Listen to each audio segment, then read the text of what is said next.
അരുണ, ഞാനിതിനെ കാണാൻ ആഗ്രഹിക്കുന്നത് ഈ ഓരോ ഭരണാധികാരിയുടെയും അവരുടെ എന്താ പറയുക കാഴ്ചപ്പാടാണ് വികസനം എന്ന് പറയുന്നത്. കേരളത്തെ സംബന്ധിച്ചിടത്തോളം അടിസ്ഥാന വികസനം തുടങ്ങേണ്ടത് എവിടെ നിന്നെന്ന് ചോദിച്ചാൽ ഈ പറഞ്ഞ മാലിന്യ നിർമ്മാർജ്ജനത്തിൽ നിന്നാണെന്നാണ് ഞാൻ വിശ്വസിക്കുന്നത്. കാരണം എന്താ അറിയോ, തിരുവനന്തപുരം, കൊച്ചി, കോഴിക്കോട്, ഇതാണ് നമ്മുടെ പ്രധാന നഗരങ്ങൾ എന്ന് പറയുന്നത് കേരളത്തെ അപേക്ഷിച്ചിട്ട്. മറ്റുള്ള സ്റ്റേറ്റുകൾ നിങ്ങൾ ആലോചിച്ച് നോക്കിയേ, ഓരോ ഒരു തമിഴ്നാട് നോക്കിക്കേ, എത്രയെങ്ങാനും സ്ഥലത്താണ്, എത്രയെങ്ങാനും സിറ്റികളാണ്, എത്രയെങ്ങാനും കോർപ്പറേഷനുകളാണ്. നമ്മുടെ അടുത്ത് വളരെ ചുരുക്കം കോർപ്പറേഷനേ ഉള്ളൂ. ഈ കോർപ്പറേഷൻ നമുക്ക് വൃത്തിയായി കൈകാര്യം ചെയ്യാൻ പറ്റുന്നില്ല എന്ന് പറയുന്നത് എത്രയോ ഒരു അനാസ്ഥയാണെന്ന്. നമ്മൾ അനാസ്ഥ എന്നല്ല ഇതിനൊന്ന് പറയേണ്ടത്. ഇത് അനാസ്ഥ എന്ന് പറഞ്ഞാൽ നമ്മൾ ഒറ്റ വാക്കിൽ അങ്ങ് പോയിട്ടുണ്ട്, കുറ്റകൃത്യമാണ്. ഇതിന് ഹൈക്കോടതി പറയുന്നു ഇവർക്ക് കേൾക്കാൻ പറ്റില്ല, സുപ്രീം കോടതി പറഞ്ഞാലും ഇവർ കേൾക്കില്ല, ആര് പറഞ്ഞാലും പിന്നെ ഇവർ കേൾക്കാൻ പോകുന്നത്. ഇതിനെ ഞാനിപ്പോൾ നമ്മൾ 3 ദിവസമായി ചെയ്തുകൊണ്ടിരിക്കുന്ന ഒരു കാര്യമുണ്ടല്ലോ. നമ്മൾ ആദ്യത്തെ ദിവസം ടൂറിസത്തിന് വേണ്ടി ഒരു ലൈവത്തോൺ സംഘടിപ്പിച്ചു. KSRTC വേണ്ടി നമ്മൾ ഒരു ലൈവത്തോൺ സംഭവിച്ചു. പഞ്ചായത്തുകൾ തോറി നമ്മൾ ഒരു ലൈവത്തോൺ സംഭവിച്ചു. എന്താ KSRTC ലൈവത്തോൺ നടത്തിയപ്പോൾ നമ്മൾ കണ്ടത്? ഓരോ KSRTC ബസ് സ്റ്റാൻഡുകളും കാട് പിടിച്ച് മൂടി, വിസർജ്യങ്ങളും എന്താണ് ബാത്റൂമുകളില്ലായ്മയും ഈ വേസ്റ്റുകളെല്ലാം കൂട്ടിക്കൊണ്ടിട്ട് എന്ത് പറയുന്നത്, കയറാൻ അറപ്പുള്ള സ്ഥലത്ത് കൂടെ നമ്മളായ മലയാളികൾ നടക്കുകയാണ് അല്ലേ? അതെ. ഒരു മലയാളി ചോദ്യം ചെയ്തിട്ടുണ്ടോ? മലയാളി ആരോടാണ് ചോദിക്കുക, എങ്ങനെയാണ് ചെയ്യേണ്ടതെന്ന് മലയാളിക്കുമ്പോൾ. അതുപോലെ തന്നെയാണ് നമ്മൾ ടൂറിസം. നമ്മുടെ കേരളത്തിലെ ഏറ്റവും പ്രധാന വരുമാന മാർഗ്ഗം ടൂറിസമാണെന്ന് പറഞ്ഞ് വീമ്പിളക്കി നടക്കുന്നവരാണ് മലയാളികൾ. എന്നിട്ട് എന്താണ്, കേരളത്തിൽ അങ്ങേയറ്റം തുടങ്ങി ഇങ്ങേയറ്റം വരെയുള്ള ടൂറിസം കേന്ദ്രങ്ങളെല്ലാം പണം ഉണ്ടാക്കുന്ന സ്ഥലങ്ങളാണല്ലോ. ലക്ഷക്കണക്കിന് കോടിക്കണക്കിന് രൂപ വരുമാനം ഉണ്ടാക്കുന്ന ടൂറിസം കേന്ദ്രങ്ങളിൽ എവിടെയെങ്കിലും ഒരു ശുചിമുറി വൃത്തിയായതുണ്ടോ? ഒരു ശുചിമുറി, ഒരു വൃത്തിയുള്ള ടൂറിസം കേന്ദ്രം പറഞ്ഞ കേരളത്തിൽ നല്ല രീതിയിൽ ഒരു ഇൻ്റർനാഷണൽ സ്റ്റാൻഡേർഡ് സ്മൃതിമേളം പറഞ്ഞപ്പോൾ ഞാൻ മനസ്സിലാക്കിയിരുന്നു. നമ്മൾ ഇൻ്റർനാഷണൽ സ്റ്റാൻഡേർഡ് എന്ന് പറയുന്നത് ജപ്പാനിലും UK യിലും US യിലൊക്കെ നടന്ന് കണ്ടു പഠിച്ചിട്ട് ഇവിടെ വന്നിട്ട് നടപ്പിലാക്കുന്ന സംവിധാനമാണല്ലോ നമ്മൾ ഈ പറഞ്ഞ ടൂറിസം കേന്ദ്രങ്ങളെല്ലാം. അവിടെ വൃത്തിയുള്ള ഒരു ടോയ്ലറ്റ് നമുക്കുണ്ടോ? ഈ മാലിന്യ നിർമ്മാർജ്ജനം ചെയ്യാനൊരു സംവിധാനം നമ്മുടെ അടുത്തുണ്ടോ? എത്ര ടൂറിസം കേന്ദ്രങ്ങളിൽ കൊണ്ടുപോയിട്ട് ഈ മാലിന്യം നിക്ഷേപിക്കാൻ വേണ്ടിയിട്ട് ഡപ്പകളോ അല്ലെങ്കിൽ ആ പറയുന്ന ഒരു സ്ഥലം സ്പെസിഫൈ ചെയ്തിട്ടുണ്ടോ? ഒരു സ്ഥലത്തും ഇല്ല എന്നുള്ളതാണ്. ഇത് കേരളത്തിൻ്റെ അങ്ങേയറ്റം തുടങ്ങി ഇങ്ങേയറ്റം വരെയുള്ള അവസ്ഥയാണ്. ഇത് തിരുവനന്തപുരത്ത് ഇപ്പോൾ ജോയി ഇങ്ങനെ സംഭവിച്ചു, മരണപ്പെട്ടതുകൊണ്ട് മാത്രം സംഭവിക്കുന്ന കാര്യമാണോ? കേരളത്തിൽ അങ്ങേയറ്റം തുടങ്ങി ഇങ്ങേയറ്റം വരുന്ന ഒരു ദിവസം 12,000 ടണ്ണ് മാലിന്യം നിർമ്മാർജ്ജനം ചെയ്യാനുള്ള എത്ര വേസ്റ്റ് മാനേജ്മെൻറ്റ് പ്ലാന്റുകൾ കേരളത്തിലുണ്ട്? ഇത് എന്തുകൊണ്ട്? അതുകൊണ്ട് ഞാൻ പറഞ്ഞത് ഇതൊരു ഭരണാധികാരിൻ്റെ ഇച്ഛാശക്തിയും അവരുടെ വീക്ഷണമാണ്. ആ വീക്ഷണത്തോട് കൂടി നിൽക്കാൻ പറ്റാത്ത ഭരണാധികാരികൾ ആ സ്ഥാനം രാജിവെച്ച് പോകണമെന്നേ ഞാൻ പറയുന്നത്. കേരളത്തിലെ 14 ജില്ലകൾക്ക് ഓരോ ജില്ലയ്ക്ക് ഓരോ മന്ത്രിക്ക് ചാർജുള്ള സ്ഥലമാണ്. ഈ ഓരോ ചാർജിൽ മന്ത്രിമാരെന്താ ചെയ്യുന്നത്? ഇപ്പോൾ കാസർഗോഡ് ഒരു മന്ത്രി ചാർജുണ്ട്, കണ്ണൂരിനുണ്ട്, കോഴിക്കോടിനുണ്ട്, വയനാടിനുണ്ട്. ഈ മന്ത്രിമാരൊക്കെ, അല്ലെങ്കിൽ തിരുവനന്തപുരത്ത് ഒരു മന്ത്രിക്ക് ചാർജ് ഉണ്ടാവുമല്ലോ. ഈ മന്ത്രിമാരൊക്കെ എന്താ ചെയ്യുന്നത്? ചാർജ് ചെയ്ത് ഇപ്പോൾ വെള്ളപ്പൊക്കം ഉണ്ടാകുമ്പോഴും ഭൂമി ഉൾമ ഉണ്ടാകുമ്പോഴും മണ്ണിടിഞ്ഞ് വീഴുമ്പോഴും ഒന്ന് നോക്കാൻ വേണ്ടിയിട്ടാണോ ഈ മന്ത്രിമാരെ ചാർജ്? ഒരു കാര്യം പ്രോപ്പറായിട്ട് നടക്കുന്നില്ല എന്നുള്ളത് മാത്രമല്ല, ഇവരുടെ തമ്മിലടി എന്ന് പറയുന്നത് എന്തൊരു വൃത്തികെട്ട രീതിയിലാണ് പോകുന്നത് നോക്കി. ഒരാൾ വേസ്റ്റിൽ വീണു, മരണപ്പെട്ടു. കേരളത്തിലുള്ള മലയാളികൾക്ക് മുഴുവൻ അറിയാലോ അതങ്ങനെയാണ് സംഭവിച്ചതെന്നുള്ളത്. അതിനെ വന്ന് ന്യായീകരിക്കുകയാണ്. അത് റെയിൽവേൻ്റെയാണ്. ഞാൻ ചോദിക്കുന്നത് ഈ എത്രയാണ്, 155 മീറ്റർ അല്ലേ? 117 മീറ്റർ. അപ്പോൾ ഞാൻ ചോദിക്കുന്നത് 117 മീറ്ററിൻ്റെ ഉള്ളിൽ അടക്കി വീണ മാലിന്യം മുഴുവനാണ് കിടക്കുന്നത്. ഈ ഒഴുകി വന്ന മാലിന്യമാണ് അവിടെ ഈ പറഞ്ഞ പാലം ഈ പറഞ്ഞ അണ്ടർഗ്രൗണ്ട് തുടങ്ങുന്ന സ്ഥലത്ത് വന്ന് കൂടിയിരിക്കുന്ന മാലിന്യം മുഴുവൻ ഒഴുകി വന്നതല്ലേ? അവിടെയാണോ ഇത് വീണത്? റെയിൽവേ ട്രാക്കിൻ്റെ ഇടയ്ക്ക് കൂടെ താഴേക്ക് വീണതല്ലോ. എന്തൊരു ന്യായീകരണങ്ങളാണ് ഈ ന്യായീകരിച്ചുകൊണ്ടിരിക്കുന്നതെന്നറിയോ? ജനങ്ങളിത് കാണുന്നുള്ളത് ബോധ്യം ഇവർക്കേ ഇല്ല. ഇത് ജനങ്ങൾ കാണുന്നുണ്ട്, ഇതിങ്ങനെയാണ് സംഭവിക്കുന്നത്. ഇവർക്ക് ഒരു സംഭവം നടന്നു കഴിഞ്ഞാൽ അതിനെ ആക്ച്വലായിട്ട് എന്തുകൊണ്ട് കാണാൻ നമ്മുടെ രാഷ്ട്രീയക്കാർക്ക് പറ്റുന്നില്ല? ഇത് സംഭവിച്ചു, ശരി, ഞങ്ങളിത് സംഭവിച്ചിട്ടുണ്ട്, ഇത് മാലിന്യമുണ്ട്, സംഭവിച്ചു, ഞങ്ങളത് മാറ്റാൻ വേണ്ടിയിട്ടുള്ള നടപടി ഇന്നതാണ് ഞങ്ങളുടെ പ്രൊജക്റ്റ് എന്നിട്ട് ഇന്ന് അനൗൺസ് ചെയ്യേണ്ടതല്ലായിരുന്നോ? അതിന് പകരം വന്നിരുന്നിട്ട് എന്താണ് പറയുന്നത്, ഞങ്ങൾ ഇത് റെയിൽവേൻ്റെ 117 മീറ്ററിൻ്റെ അകത്ത് വീണതാണ്, നിങ്ങൾ റെയിൽവേ ആണ് അതിൻ്റെ ഉത്തരവാദി. റെയിൽവേ ആയിരിക്കാമെന്നേ ഞാൻ പറഞ്ഞത്, റെയിൽവേ ആയിരിക്കാം. പക്ഷേ ആ റെയിൽവേൻ്റെ ഉത്തരവാദിത്വം ഇത് കേരള സംസ്ഥാനമാണ്. കേരള സംസ്ഥാനത്തിൻ്റെ റെയിൽവേ ഉത്തരവാദിത്വം കേരളത്തിന് തന്നെയാണ്. അല്ലാതെ നമ്മൾ ഡൽഹിയിലാണ് റെയിൽവേൻ്റെ, ഞാൻ പറയുന്നത് എയർപോർട്ടിൻ്റെ അകത്തൊരു റെയിൽവേയുടെ ചുമതലയുള്ള മന്ത്രിയുണ്ട്, റെയിൽവേയുടെ ചുമതലയുള്ള മന്ത്രിയുണ്ട്, പോർട്ടിൻ്റെ ചുമതലയുള്ള മന്ത്രിയുണ്ട്, എയർപോർട്ടിൻ്റെ ചുമതലയുള്ള മന്ത്രിയുണ്ട്. ഏത് കേന്ദ്രഭരണ സ്ഥാപനത്തിൻ്റെയും സ്റ്റേറ്റിലെ ചുമതലയുള്ള മന്ത്രി ഉണ്ടാവും. പക്ഷേ നമ്മൾ പറയുന്നത് എന്താണ്, നമ്മൾ ഒരു പരിധി വിട്ട് ന്യായീകരിക്കുകയാണ്. എന്തിന് ഇങ്ങനെ സംഭവിച്ചാൽ ഇങ്ങനെയാണ്. അതുകൊണ്ട് ഞാൻ പറയുന്നത് കേരളത്തിലെ ടൂറിസം കേന്ദ്രങ്ങൾ, KSRTCകൾ, പൊതുമേഖലാ സ്ഥാപനങ്ങൾ, ഞാൻ പറയുന്നത് എത്രയോ പൊതുമേഖലാ സ്ഥാപനങ്ങൾ കേരളത്തിലുണ്ട്. എത്ര പൊതുമേഖലാ സ്ഥാപനം വേസ്റ്റ് മാനേജ്മെൻറ്റ് തുടങ്ങിയിട്ടുണ്ട് കേരളത്തിൽ? ഒന്ന് ആലോചിച്ച് നോക്കി. നമ്മൾ നമ്മൾ 10,200 1,300 പൊതുമേഖലാ സ്ഥാപനങ്ങളുണ്ടെന്നാണ് നമ്മൾ പറയുന്നത്. ഈ പൊതുമേഖലാ സ്ഥാപനങ്ങൾ മുഴുവൻ എന്തിനാണ്? വരുമാനം ഉണ്ടാക്കുന്നതിൻ്റെ പുറകെ മാത്രം ഓടും. ഒരു സ്റ്റേറ്റിൻ്റെ പണി എന്ന് പറയുന്നത് വരുമാനം ഉണ്ടാക്കലല്ലാന്നേ. ഞാൻ പറയും ടൂറിസം കേന്ദ്രങ്ങൾ, നമ്മൾ ഈ ടൂറിസം കേന്ദ്രത്തിൽ ഞാൻ കൂടുതൽ പറയാൻ കാരണം നമുക്ക് വരുമാനം ജനറേറ്റ് ചെയ്യുന്ന സ്ഥലത്തെ കാര്യം ഞാൻ പറയുന്നത്. അപ്പോൾ ജനറേറ്റ് ചെയ്യാത്ത അവസ്ഥ ഒന്ന് ആലോചിച്ച് നോക്കിക്കേ. നമുക്ക് ലക്ഷക്കണക്കിന് ഇപ്പോൾ ഞാൻ പറയും, ഇപ്പോൾ വയനാട്ടിലേക്കൊക്കെ നോക്കുമ്പോൾ ടൂറിസ്റ്റുകളുടെ കുത്തൊഴുക്കാണ് വയനാട്ടിലേക്ക്.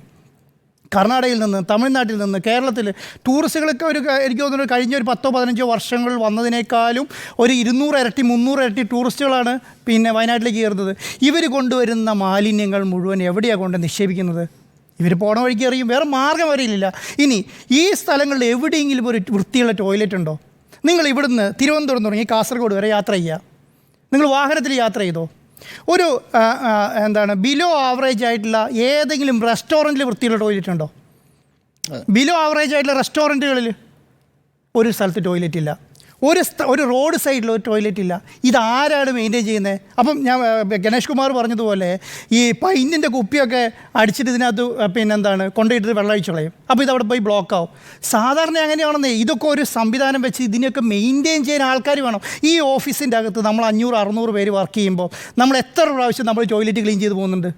എത്ര ആൾക്കാരെ നമ്മൾ ടോയ്ലറ്റ്, കേരളത്തിൽ എത്ര ടോയ്ലറ്റ് ക്ലീൻ ചെയ്യാൻ വേണ്ടി ആൾക്കാർ വെച്ചിട്ടുണ്ട്?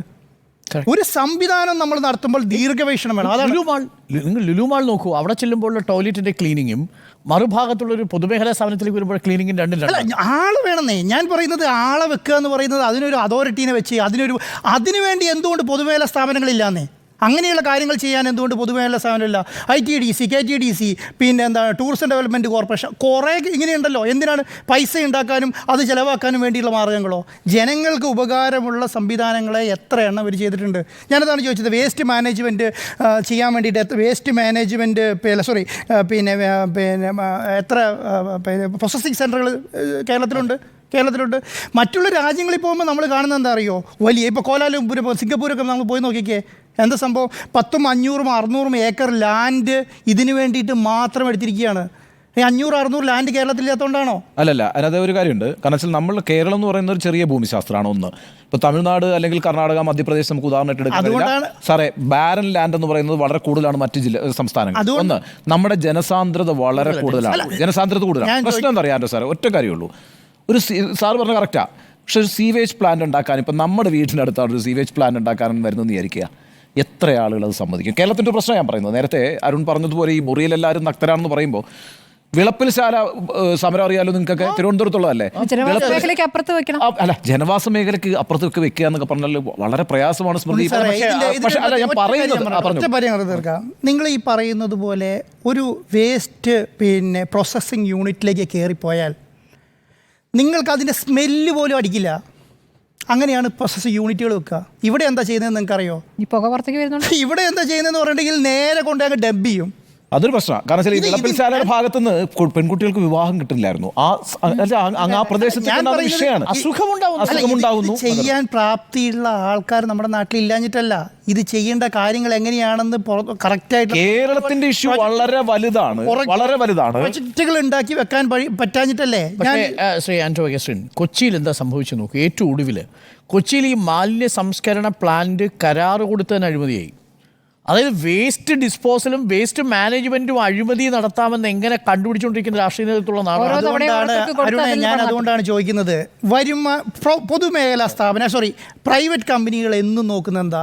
റവന്യൂ ആണ്. അവർക്ക് നിലനിന്ന് പോകണമെങ്കിൽ റവന്യൂ വേണം. അതുകൊണ്ടാണ് ഞാൻ ചോദിക്കുന്നത്, ഇങ്ങനെയുള്ള കാര്യങ്ങൾക്ക് എന്തുകൊണ്ട് പൊതുമേഖലാ സ്ഥാപനങ്ങൾ വരുന്നില്ല എന്ന് ഞാൻ ചോദിക്കുന്നത്. അവർ റവന്യൂ എടുത്തോട്ടെ, ആ സ്ഥാപനം വളർന്നോട്ടെ, എന്തുകൊണ്ട് ചെയ്യാൻ കഴിയുന്നില്ല?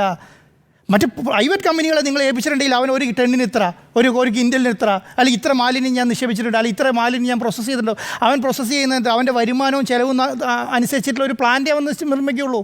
അങ്ങനെയാണോ ഒരു സ്റ്റേറ്റ് നിർമ്മിക്കാൻ പറ്റുന്നത്? കേരളത്തിൽ മൊത്തം ഉണ്ടാകുന്ന പ്രശ്നങ്ങളെ ചുരുക്കി കാണുകയാണ്. കേരളത്തിൽ മൊത്തം ഉണ്ടാകും. ഇപ്പം നിങ്ങൾ പറഞ്ഞല്ലോ ഈ ജനസാന്ദ്രത കൂടുതലാണ്, നമ്മുടെ സ്പ്രെഡിങ് വളരെ കുറവാണ്. ഞാൻ ചോദിക്കുന്നത് അതിനനുസരിച്ചിട്ടുള്ള ഞാൻ പറയാം, ഒരു വാർഡ് കാൽക്കുലേറ്റ് ചെയ്യുക. തമിഴ്നാട്ടിലെയോ കർണാടകയിലെയോ മറ്റുള്ള സ്റ്റേറ്റിലെ പോലെയാണോ നമ്മുടെ ഒരു വാർഡിലുള്ള ജനസാന്ദ്രത?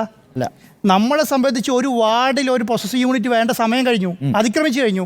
എന്ന് വെച്ചാൽ ഇത് ആരും പൈസ മുടക്കാൻ മടിയുള്ളവരുമല്ല. ഈ പറഞ്ഞ എറണാകുളത്തോ തിരുവനന്തപുരത്തോ കൊച്ചിയിലോ ഈ പറഞ്ഞ താമസിക്കുന്ന ഫ്ലാറ്റുകളിൽ താമസിക്കുന്നവരൊന്നും ഈ പറഞ്ഞ എമൗണ്ട് കൊടുക്കാൻ മടിയുള്ളവരല്ല. കാരണം അതെല്ലാം യൂണിറ്റുകളായി മാറി. ഇപ്പോൾ ഒരു ഫ്ലാറ്റിലുണ്ടാവും, ഒരു അസോസിയേഷൻ വന്നു, എല്ലാ ഫ്ലാറ്റുകളിലും അസോസിയേഷൻ വന്നു, അല്ലെങ്കിൽ ഒരു യൂണിറ്റുകളായിട്ടാണ് ഇപ്പോൾ ആൾക്കാർ താമസിക്കുന്നത്. അപ്പോൾ ഇവിടെയുള്ളവർക്കൊന്നും ഈ പണം കൊടുക്കാൻ മടിയില്ല. പക്ഷേ ഇത് എവിടെ കൊടുക്കും, ആർക്ക് കൊടുക്കും, ഇതെങ്ങനെ ചെയ്യും? അപ്പോൾ ഇവർക്ക് ചെയ്യാൻ പറ്റുന്നത് എന്താ? ഇപ്പം ഞാനൊരു ഫ്ലാറ്റിൽ താമസിക്കുകയാണ്, എനിക്ക് എൻ്റെ കയ്യിൽ ഒരു 100 കിലോ വേസ്റ്റ് ഉണ്ട് ഈ ആഴ്ച. എനിക്ക് ചെയ്യാൻ പറ്റുന്നത് എന്താ? എനിക്കിതുകൊണ്ട് ഒരു സ്ഥലത്ത് പ്രോസസ്സ് ചെയ്യാൻ പറ്റുമല്ലോ. ഇതിൻ്റെ സംവിധാനം ഉണ്ടാക്കേണ്ടത് ആരാ? ഗവൺമെൻറ്റാണ്. എനിക്ക് അവർക്ക് കൊടുക്കാം. മാക്സിമം എനിക്ക് എന്താ ചെയ്യാൻ പറ്റുക? അതിൻ്റെ കൂടെ അത് പ്രോസസ്സ് ചെയ്യാനുള്ള പണവും കൊടുക്കാം. ഇതല്ലേ ചെയ്യാൻ പറ്റുള്ളൂ. ആ സംവിധാനം ഉണ്ടാക്കേണ്ട ഉത്തരവാദിത്തം ആരതാണ്? സർക്കാരിൻ്റെതാണ്. ആ സംവിധാനം പരാജയപ്പെടുമ്പോഴാണ് ഇങ്ങനെയുള്ള സംവിധാനം, ഈ പ്രശ്നങ്ങൾ മുഴുവൻ ഉണ്ടാകുന്നത്. അവർക്ക് എന്ത് ചെയ്യും? അപ്പം ഇത് സർക്കാർ എടുത്തില്ലേ എന്ത് ചെയ്യും? പ്രൈവറ്റ് ഏജൻസിനെ വിളിക്കും. അവർക്ക് വേറെ മാർഗ്ഗമില്ല, അവരിൽ കൊടുത്തു. പ്രൈവറ്റ് ഏജൻസി എന്താ ചെയ്യുന്നത്? അവർക്ക് യൂണിറ്റും സംവിധാനമില്ല. ഇതുപോലെയുള്ള തോടുകളും പുഴകളും കടൽ തീരത്തും കൊണ്ട് ഇവർ അതിനെ ഡിസ്പോസ് ചെയ്തിട്ട് അവരവരെ വഴിക്ക് പോകും.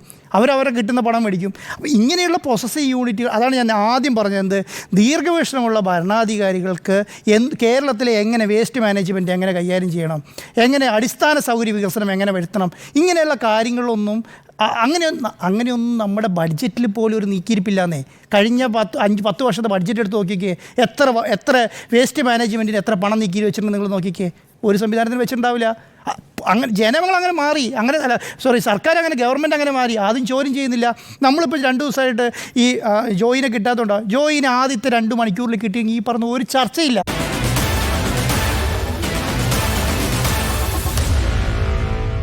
Meet the editors.